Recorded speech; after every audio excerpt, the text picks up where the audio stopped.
Sir मला एक doubt होतं. बँक होम लोन देताना नेमकं लीगल मध्ये काय चेक करतात? Very good.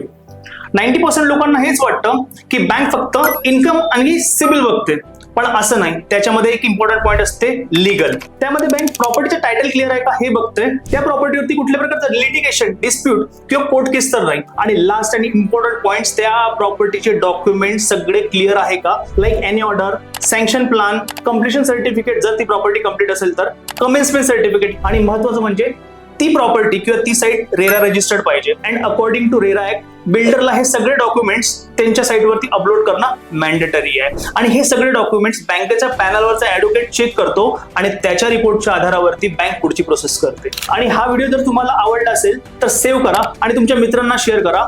आणि अशाच महत्त्वाच्या व्हिडिओसाठी ओमो सोसायटीला फॉलो करा आणि पुढचा व्हिडिओ बघायला विसरू नका. थँक्यू.